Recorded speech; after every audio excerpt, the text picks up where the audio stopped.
Bienvenue dans le Maïndombe. Nous sommes en face du ministre Ignace Monza qui est en charge la gestion de l'environnement dans cette province qui fait partie des forces écologiques de la République démocratique du Congo, étendue sur une superficie de 127 243 km². Nous allons parler de la province de Maïndombe sur le plan environnemental.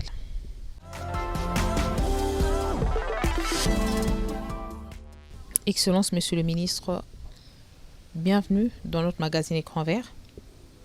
Merci, Madame Bibiche. Alors, j'aimerais commencer par ce dépliant. Maïndombe, terre d'avenir et terre d'espoir pour notre planète. C'est de cette façon que vous présentez la province. Pourquoi? Oui, Madame, merci pour la question. D'emblée, je dirais que, comme vous le savez, la RDC, avec ses forêts naturelles estimées à 150 millions d'hectares, possède plus de 10% de l'ensemble des forêts tropicales naturelles du monde et près de 45% de celles d'Afrique, n'est-ce pas? Cependant, ici, c'est une occasion pour nous de rappeler à l'opinion que la forêt est non seulement une ressource naturelle importante, tant au niveau mondial que sous-régional, étant donné son rôle multi-usage, mais aussi un moyen de développement de la population riveraine.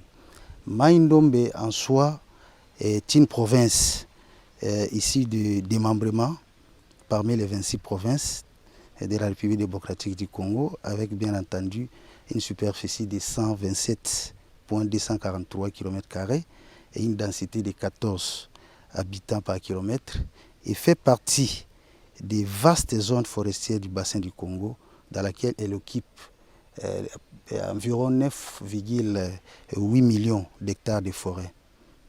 N'est-ce pas? Alors, nous présentons Maïndombe comme une terre d'avenir et d'espoir. C'est par sa diversité et par son immense étendue qu'occupent les forêts. Et aujourd'hui, nous disons avec les politiques à l'interne que nous sommes en train de promouvoir, nous estimons que Maïndombe, demain ou après-demain, fera partie des grandes forces de la République démocratique du Congo et au niveau de la planète. Êtes-vous fier de détenir le 9,8 millions d'hectares de forêts? Nous sommes trop fiers même, trop fiers, mais il est question de ne pas rester dans ces carrés-là, parce qu'on vit aujourd'hui une exploitation du bois de manière illégale, irrégulière, et dont nous sommes en train de perdre un bon nombre ou une grande partie des couverts verts que nous pouvons présenter dans le monde. C'est pour cette raison, avec la politique au niveau interne de la province, nous sommes en train de chercher à mettre des garde-fous pour stopper cette exploitation. C'est vrai que ça serait un peu difficile à ces niveaux, mais avec l'approche de la création des UFA que la province compte créer dans l'ensemble des territoires. Les UFA, ça veut dire Unité forestière artisanale aménagée.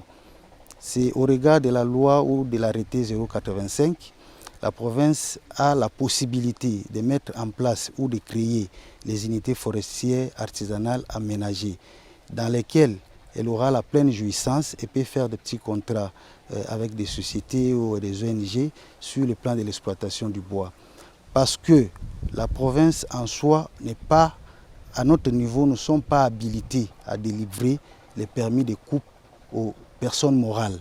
Mais aujourd'hui, nous sommes en train de constater, c'est vraiment un regret, qu'il y a des sociétés qui font l'exploitation artisanale, qui n'est pas d'ailleurs l'émanation du pouvoir de la province. Donc ils doivent d'abord commencer au niveau national pour faire l'exploitation industrielle dans les concessions. Donc on peut comprendre que c'est un camouflage et ça, voilà. ça ne profite pas à l'État congolais. Non, ça ne profite pas à l'État congolais. Voilà pourquoi, au regard de cet arrêté, nous sommes en train de mettre en place ou de créer nos unités forestières à nous-mêmes, dans lesquelles nous pouvons avoir la possibilité de gérer tous les exploitants au lieu de continuer à se camoufler derrière les chefs de terre Et ici, à notre niveau, c'est justement pour régulariser les documents, mais au travers de ces unités-là, nous aurons la possibilité cette fois-là de contrôler l'exploitation et de se lancer aussi vraiment dans la conservation. Alors on comprend que le danger est permanent, il faut rapidement agir. La création de ces unités peut vous prendre combien de temps? Bon, selon la loi, ça nous prend 6 mois. Ça nous prend 6 mois. Vous avez déjà commencé ou Nous avons déjà commencé. Nous venons de terminer la mission sur les sondages où se trouverait exactement la potentialité de créer ces unités.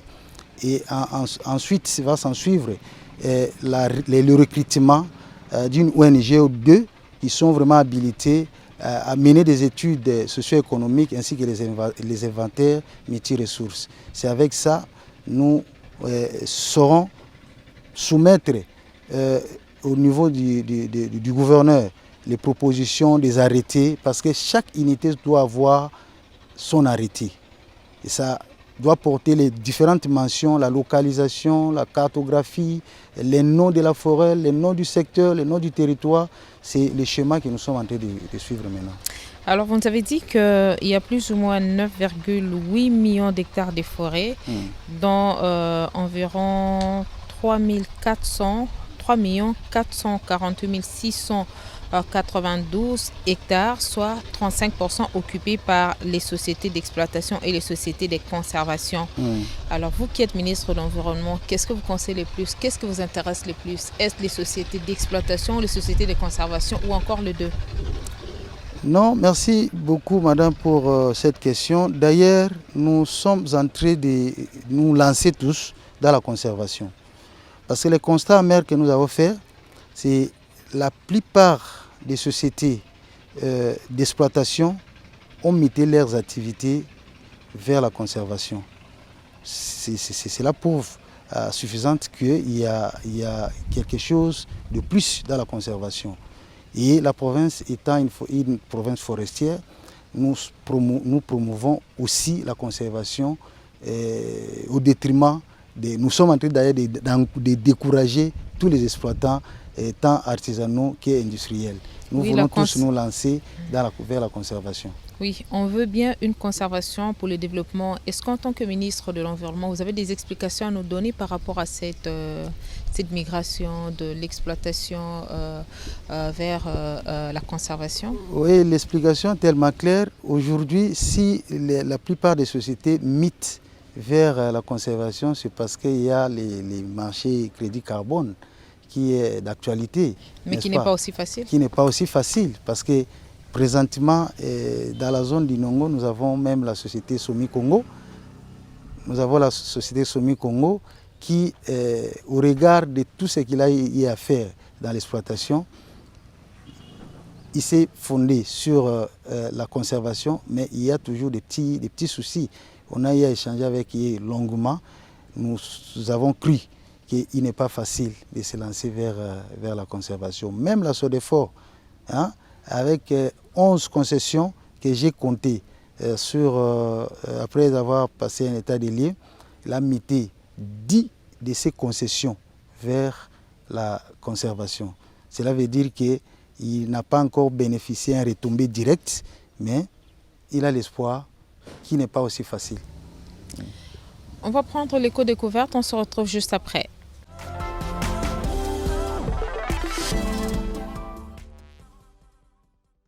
Le crocodile est un animal qui possède des glandes spécifiques dans sa cavité buccale qui lui permettent de filtrer l'eau et aussi de vivre dans les zones d'eau salée. Ce reptile peut atteindre jusqu'à 7 mètres de longueur. Son corps est moins court ainsi que sa queue. Chacune de ses 4 pattes comporte 4 doigts et ceux de ses pattes arrière sont réunis par une membrane facilitant la nage. Couvert d'écailles cornues sur son dos, le crocodile se contente de rester immobile, tête et queue dressée en gonflant son corps plus possible afin d'exagérer sa taille. Ce carnivore qui vit dans les marais et dans les eaux et dans les cours d'eau des différentes régions intertropicales nage bien et peut aussi marcher sur la terre ferme. Le crocodile chasse à flûte généralement immergé dans l'eau. Malgré son apparence indolente, c'est un redoutable prédateur. Classé parmi les ovipares, sa cuvée varie entre 20 et 50 œufs, parfois même jusqu'à 90, avec une durée d'incubation qui varie selon la température située entre 63 et 108 jours. Les crocodiles peuvent vivre de nombreuses années, car sa durée de vie varie entre 70 et 100 ans. Il faut aussi dire que les crocodiles synchronisent leur éclosion en communiquant entre eux.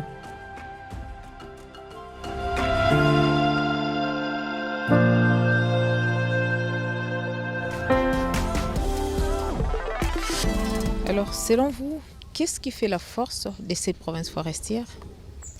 Ce qui fait la force de la province de Mai-Ndombe, c'est les opportunités d'investissement que nous présentons dans le monde. Nous les présentons de diverses manières. Il y a l'agriculture, les crédits carbone que vous connaissez bien aujourd'hui, et même l'exploitation minière. Il y a le pétrole, il y a l'agroforesterie, il y a la pêche, ainsi que les voies de communication, les transports fluviaux, la quiste et le tourisme. Alors, de tous ces domaines, lequel des domaines où vous avez plus d'expérience à partager avec les autres? Aujourd'hui, je dirais c'est les carbones, les marchés carbone. Parce que la province de Mai-Ndombe est la première juridiction des RED, qui a testé les applications RED avec le projet ERA. Et nous en sommes fiers parce que nous venons de bénéficier de 4 millions de dollars à titre de redevance venant de ERA. Et sur base de ces fonds, les gouvernements provinciaux, que je suis membre, a déjà étalé un bon nombre de projets qui va mettre en œuvre à très bientôt. Il y a les projets qui vont à impact visible et qui vont toucher même l'intérêt de la population et qui touchent aussi l'entendement de nos populations. Alors parlons de ce partage des bénéfices. Lorsque ça vous arrive, c'est quoi l'urgence pour vous? Je m'en vais tout droit expliquer les cas échéants. Nous sommes dans le territoire d'Inongo parce que la ville d'Inongo est une entité qui se trouve dans le territoire d'Inongo. La première cible pour nous, c'est la population d'Inongo. Raison pour laquelle nous avons cru tous dans notre programme gouvernemental de mettre en place ou de construire un bâtiment, parce que depuis que Mai-Ndombe a été Mai-Ndombe, il n'y a pas un bureau approprié au gouvernement. C'est une occasion pour nous de construire un beau bâtiment qui restera un édifice, mais pour les générations futures. Et il y a d'autres projets. Bon, ça va vous tiquer. Aujourd'hui, vous descendez à notre aérodrome et jusqu'à ici, dans votre bureau, vous ne voyez même pas une portion de macadam. Ce sont les projets comme ça que nous sommes en train de développer et nous n'allons pas seulement rester ici à Inongo, nous allons faire quelque chose dans nos entités territoriales décentralisées dans le secteur.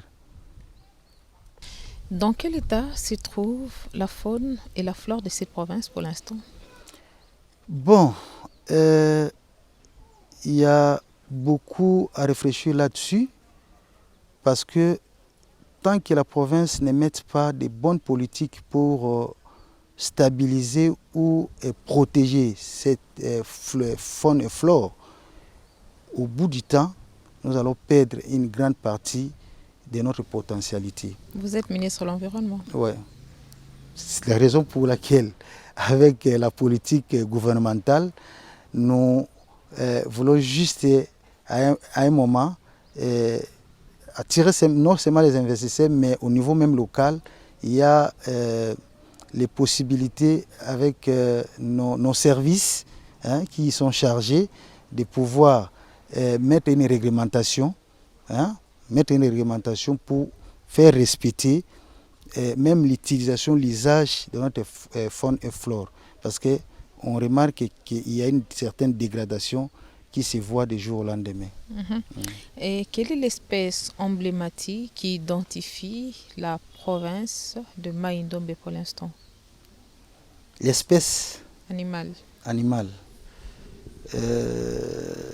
Il y a les singes, il y a l'antilope, il y a les gibiers aussi, Ce sont des espèces qui sont vraiment fréquentes aujourd'hui. Si vous entrez dans l'île de nos forêts, vous ne pouvez pas sortir sans avoir les singes ou une antilope. Donc les bonobos, pareil. Les bonobos, bon, ce sont les espèces à protéger. Il n'y en a pas dans tous les coins de la province. Il y a un peu vers Bolobo, dans les sites Malébo, dans les Mbomotour. Il y en a un peu aussi, on nous apprend aussi ici à Inongo.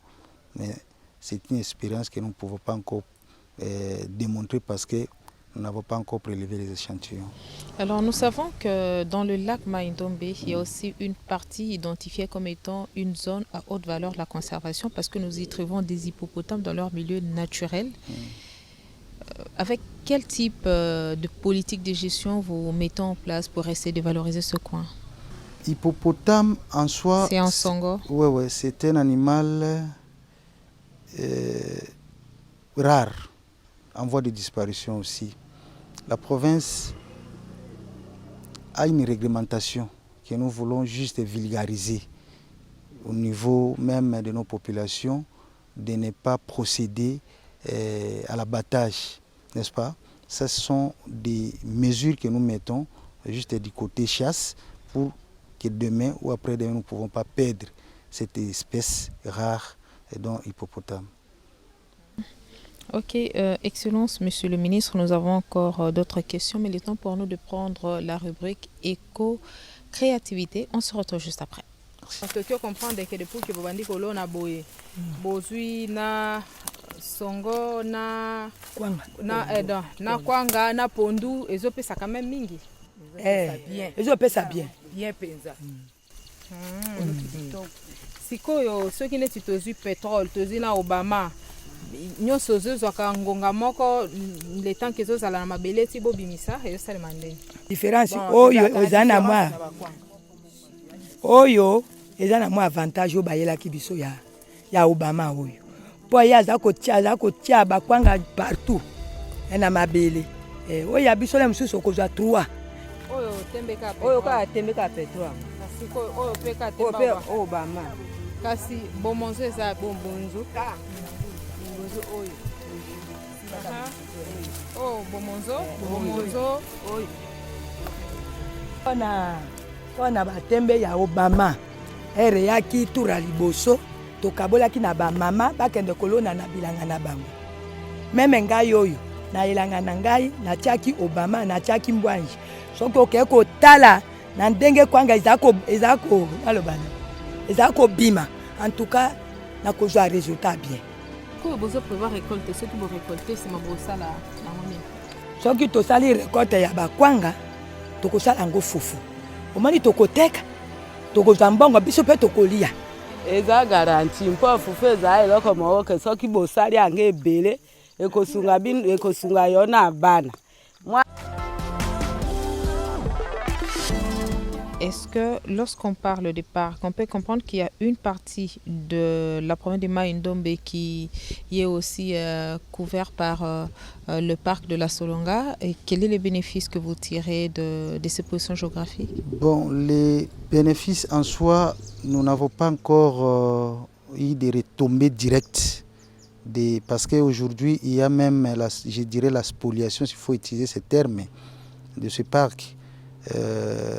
Qui s'étend vers Oshwe, qui s'allonge de l'autre côté de Kiri, mais nous déplorons le fait qu'il n'y a pas de retombées directes au niveau de la province. Raison pour laquelle nous osons croire que dans les jours à venir, avec même la promotion de la foresterie communautaire, il serait mieux peut-être de promouvoir ça, lié peut-être de s'attendre à ces parcs qui est bénéfique de cette partie de l'Équateur et qui s'attend de l'autre côté que la province de Mai-Ndombe ne tire pas profit.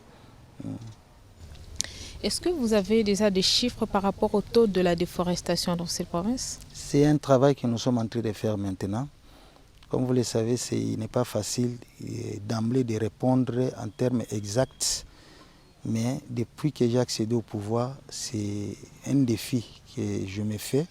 Parce qu'il va falloir catégoriser les forêts concédées les forêts, la superficie occupée par les concessions des forêts des communautés locales, ainsi que même la superficie des forêts protégées.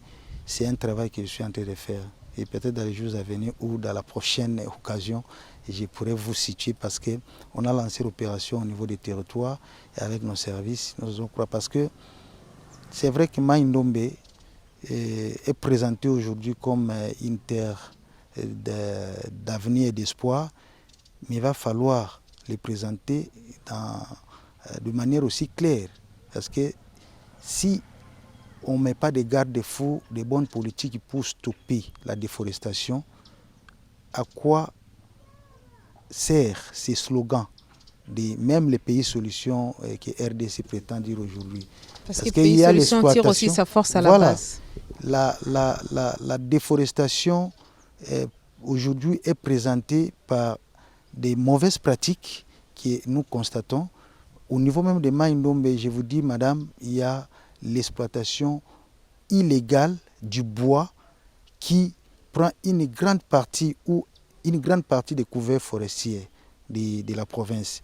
Donc, si on ne fait pas attention, en tout cas, Mai Ndombe n'aura pas occupé cette place-là de la province d'avenir et d'espoir pour la planète. La raison pour laquelle, avec la politique dont je viens de faire mention des UEFA, nous allons croire que ça va rapporter plus. Les sanctions vont tomber, oui, les récalcitrants. Exactement. Même la corruption, parce que les exploitants ne suivent pas les circuits normaux de la demande ou jusqu'au niveau de la délivrance des documents requis pour l'exploitation de manière légale ou régulière. Donc il y a un sérieux problème de traçabilité. Un sérieux problème de traçabilité. Il y a pas, l'administration n'est pas vraiment assise. Ça, je l'ai dit parce que c'est un défi que je me fais face. Donc, on peut comprendre que c'est quand même un travail difficile. C'est comme vous l'avez dit, c'est un défi, ça prendra quand même du temps. Donc, il faudra aussi être bien armé. Si c'est question de volonté ainsi que de sacrifices. Un peu de moyens aussi. Nous savons que ce qui tue aussi la lutte contre l'exploitation illégale du bois, c'est aussi ces connivences qu'il y a entre les autorités, les communautés. Comment jongler tout ça? Je vous dis que on dit les sols et sous-sols appartiennent à l'État, mais dans la praticabilité, comme vous le savez, c'est pas ça. On reconnaît aux chefs coutumiers l'autorité ou le pouvoir des garants de ces forêts. Et si on ne met pas de mesures à ce niveau-là, ils vont prendre le dessus même sur les textes des lois. Raison pour laquelle j'insiste éclairer qu'avec les UEFA, la création des UEFA, nous serons à mesure de maîtriser même ces chefs de terre, parce qu'il y aura des mesures, des sanctions qui vont tomber si vous continuez peut-être à camoufler les exploitants derrière vous. Parce qu'au Mai Ndombe, un constat amer, c'est l'exploitation illégale du bois qui ravage une grande partie des forêts. Mais peut-être que ces chefs coutumiers-là peuvent aussi constituer une bonne cible de sensibilisation. Commencer d'abord par là, commencer par partager l'information. Exactement. Il y a aussi un problème de communication. Dans notre politique, nous allons promouvoir la sensibilisation à tous les niveaux. Hier, nous avons tenu un grand atelier avec les exploitants artisanaux ainsi que le responsable des établissements classés, justement pour leur faire voir la vision du gouvernement provincial au cours de ces mandats. Et les exploitants ont au moins compris, ils ont même sollicité de vive voix qu'il va falloir sensibiliser, non seulement au niveau de la ville d'Inongo, mais il faut étendre cette sensibilisation au niveau local. Apprenons tous, place au concept vert.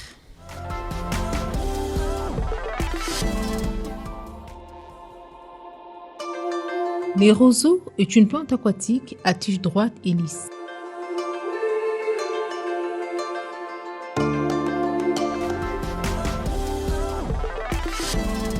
Monsieur le ministre de l'Environnement, est-il possible de parler de la conservation, de parler de la lutte contre le changement climatique, de présenter la province de Mai-Ndombe comme étant terre d'espoir et d'avenir sans l'apport de la femme?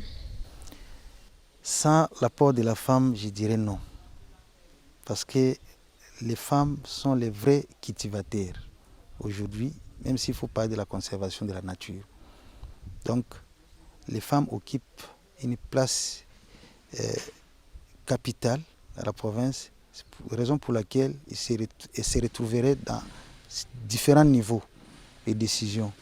D'ailleurs, cela est démontré même la personne de notre gouverneur, Madame Rita Bola, qui occupe la tête, qui est à la tête de la province aujourd'hui, et les décisions prises par elle sont d'application et ne faillent pas. Et c'est comme ça, dans notre gouvernement, nous avons aussi la présence des femmes. Et dans les différents niveaux, dans nos bureaux, nous avons aussi les femmes. Même au niveau de la protection de la nature, il y a lieu d'impliquer efficacement les femmes parce qu'elles sont vraiment les vrais cultivateurs. Alors, lorsque nous parlons de la conservation, nous savons que c'est plus à la base, c'est plus dans l'arrière-pays, c'est plus dans le village. Or, dans le village, il y a aussi un autre sérieux problème, c'est cette pesanteur-là des us et coutumes. Oui, mais avec la réforme, bon, c'est entre guillemets la loi dite Molendo. Aujourd'hui, il y a des aspects connexes qui nous fait réfléchir sur la place que doit occuper la femme parce qu'il y a de ces coins où la femme ne peut pas gérer un terroir, par exemple. Mais au Mai-Ndombe, nous ne faisons pas un problème si la femme doit gérer une terre ou un terroir ou un village ou une zone. Pour nous, nous nous sentons à l'aise si la femme prend aussi le dessus ou le devant et qu'il est à la prise de décision. Chez nous, en tout cas, ça ne pose aucun problème. On n'a pas de loi par rapport à ça. Oui, on a quand même constaté qu'il y a quand même aussi des chefs de terre femmes. On en a trouvé, mais il y a toujours aussi cette difficulté-là de prise de parole ou des fois de s'imposer en tant que femme au milieu des hommes lorsqu'il faut prendre des décisions et tout ça. C'est pas quand même facile aussi, même au niveau de la communauté. Certainement que vous serez vu de mauvais œil. Oui, effectivement, vous avez l'expérience de la zone. Je pense par tout où vous êtes passé, vous avez vu ou constaté qu'il y a les comités locaux de développement qui sont installés. Et l'une des recommandations même du processus RED, c'est 30% de la participation de la femme, n'est-ce pas? Tout ça, c'est justement pour impliquer les femmes à la prise de décision. C'est vrai qu'il n'est pas facile, elles souffrent de cette complexe d'infériorité, mais du moins, nous faisons un effort de les sensibiliser pour qu'ils recouvrent au moins les places dans les assemblées. Aujourd'hui, avec vous, après notre entretien, nous pouvons conclure que les forêts debout payent mieux que les forêts coupées. Exactement. C'est d'ailleurs la conclusion de mon atelier hier avec les participants, les exploitants artisanaux. Il y a eu des mesures qu'on a mises en place. Il serait mieux de laisser l'arbre debout que de déboiser parce que nous profitons plus. Nous avons double avantage dans la conservation que de laisser l'exploitation se fasse de manière irrégulière. Nous en avons l'expérience avec ERA. C'est la conservation. C'est l'arbre qui est debout. Voilà. Excellence, Monsieur le ministre, nous vous disons merci de nous avoir reçus chez vous. Merci Madame Bibiche, merci aux fidèles auditeurs. C'est un plaisir partagé, c'est des pareilles occasions que nous profitons de transmettre les messages et vendre aussi l'image de notre province. Merci. Chers téléspectateurs, merci à vous. Nous avons fait le déplacement dans la province de Mai-Ndombe, une des provinces forestières de la République démocratique du Congo, qui permet aussi d'internationaliser le concept RDC, pays solution face au changement climatique. Il sera difficile de parler de solutions climatiques et ignorer l'apport de la province de Mai-Ndombe. Merci à tous et à très bientôt.